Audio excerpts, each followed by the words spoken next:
been a minute. We haven't talked in a minute. So I need to talk about something that has irked me for as long as I can remember, pretty much. To give you a little background on me that you may or may not already know, I am half Palestinian, half American. I was born and I grew up in the United States speaking both English and Arabic. Most of my Palestinian family is scattered all around the Middle East, but a large concentration of people live in Jordan, including my grandma. For my entire life, I've spent my summers in Jordan visiting my family that I otherwise don't see the entire rest of the year. This is a really precious time for me. It's a precious break from being so far away from a culture and a people that are really important to me. And it's a time for me to reconnect with that part of my identity and to strengthen it and remind myself that even though I live so far away, I am still very Arab inside. Most of my American friends at this point in my life know this about me, and you know, they know that this is really important to me and it's something that I do every single year. But there's this thing that I still hear every year from someone,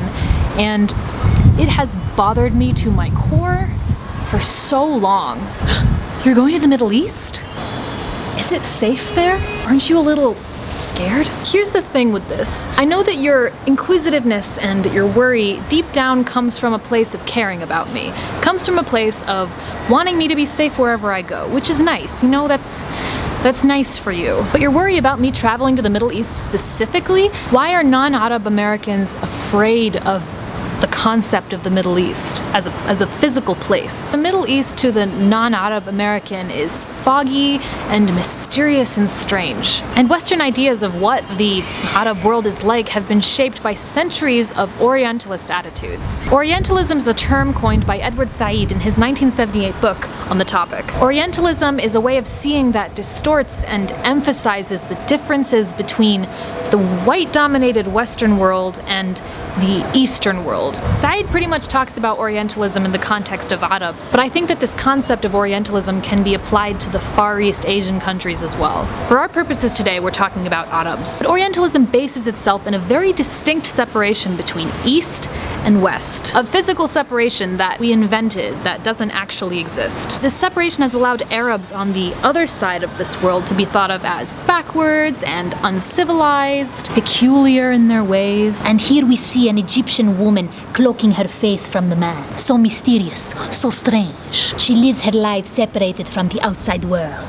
It's this idea that the mysterious Arabian world still exists within this limbo of the ancient past. Historically, this patronizing way of viewing the East has been used to justify imperialism. Today, it brings us here. If you don't have any reason to look into and learn about the Middle East and its people and its culture, you don't. You'll come up with your own ideas, which are shaped by the media that you're consuming and the world around you. And there's a long history of America thinking of Arabs as either oil money, or terrorists, or targets to exploit. There isn't any other room in these narratives that they push. And the reality of all of this is that there are people here living lives not so different from yours in America. So when I'm asked if it's safe over there, I know it comes from a place of deep misunderstanding or just lack of understanding entirely. And it's really frustrating for me because every time I have the same exasperated answer, I can't just say, yeah, of course it's safe, because the fact that you even had to ask me that about my vacation means that I need to explain to you why you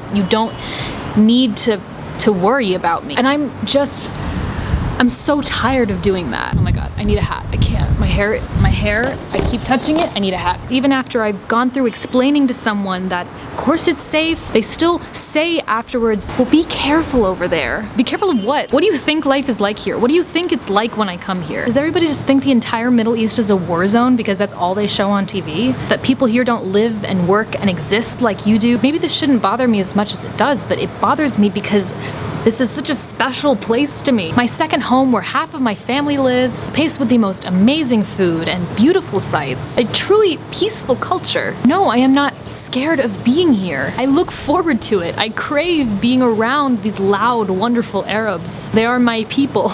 The people that say this, I'm like the only Arab they know, so I'm like all that they know. And I'm Americanized enough. People are very surprised when I tell them that I'm Arab. I've heard this so many times that like it doesn't sound like caring to me anymore. It's just condescending and really annoying. A friend from New York was here last year shooting a project, and I met up with him and I got to see him, and he commented to me on how kind people were and how peaceful people were in their interactions with each other. I just cannot stress enough that, like, these are real people living here. I feel like I've ranted enough. I don't know whether this was really clear. I don't really know whether this made the point that I wanted it to. I'm sure that this is not the last time I'm gonna have to say this. I love it here. I love the people here. The culture's a little different, yeah, you know how countries have different cultures because the globe. Now, if you'll excuse me, I need to go get ready because I'm going out with my friends tonight and I gotta look cute. Thank you for watching. I vlog when I can and I'm trying to vlog more. So subscribe if you enjoy me. I appreciate your time.